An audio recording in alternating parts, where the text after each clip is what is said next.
you talked about the potential, if it's appropriate, of pardoning some of the January 6ers. Yeah.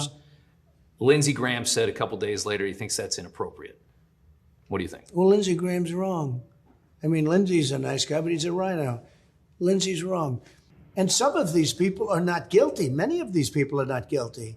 What they've done to these, and in many cases, patriots, they're soldiers, they're policemen, what they've done to them compared to what they've done to the other side, you know, you have to have equal justice, and this isn't equal. No. So I would absolutely be prepared, and Lindsey Graham doesn't know what the hell he's talking about if he says that, because you have to have equal justice. It's very, very unfair what's happened to this group of people. Understood. Some of them are being treated very unfairly. Yeah, I would absolutely give them a pardon The if punishments things are don't work out fairly. Punishments are out of proportion to the crime. Out of proportion, like 20 times out of proportion. Hands down, the best part of Trump attacking Lindsey Graham on air is that this is the guy who Lindsey Graham sold his soul out to. Remember, before Trump took a machete to this country's institutions, Lindsey Graham was John McCain's longtime friend. He was a moderate, he was reasonable, only to discard all of that in deference to Donald Trump, only to become your run-of-the-mill Trump stooge jockeying for time on the golf course to suck up to the guy who called not managing to get an STD his own personal Vietnam while John McCain rolls in his grave.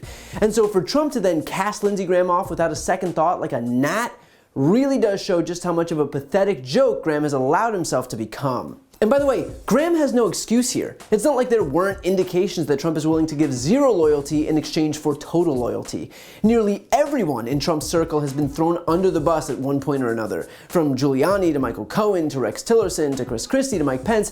And so when these people like Lindsey Graham continue to grovel at Trump's feet anyway, knowing that he will dump you off the second you're no longer useful, means that it's not even Trump's fault, because at least he's consistent in his narcissism. It's Lindsey Graham's fault for having his head shoved so far up Trump's ass that he can't even see what's right in front of him. Now, in terms of Trump's claims as they relate to January 6th, the fact that he's effectively promised to pardon those involved in an insurrection on the US Capitol should be a 5-alarm fire.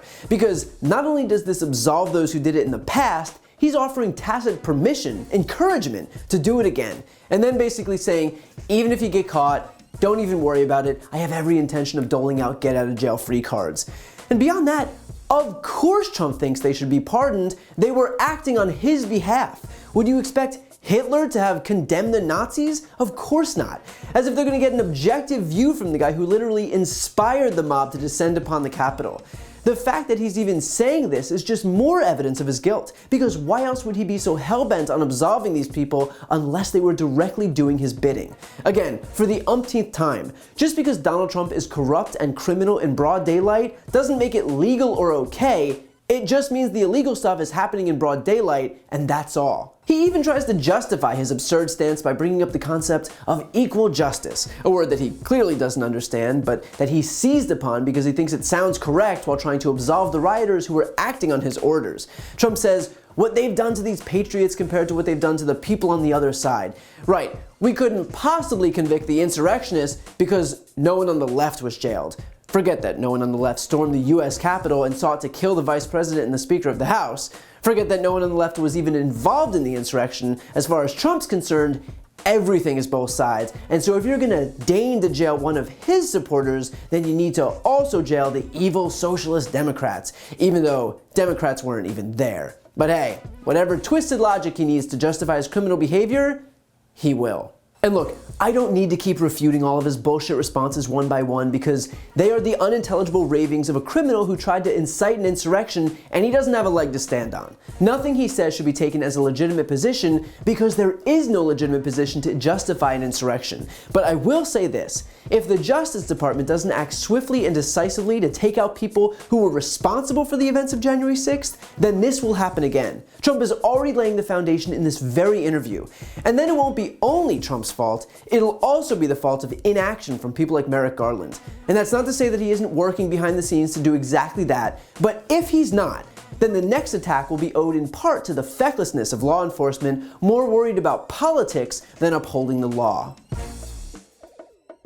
To see more videos like this, click the subscribe button right here on this screen. And if you want to support my work, subscribe to my podcast, No Lie with Brian Tyler Cohen. I cover the most important stories each week, and my guest is always one of the top political figures, including Vice President Kamala Harris, Jen Psaki, Elizabeth Warren, Pete Buttigieg, Nancy Pelosi, Katie Porter, Cory Booker, and so many more.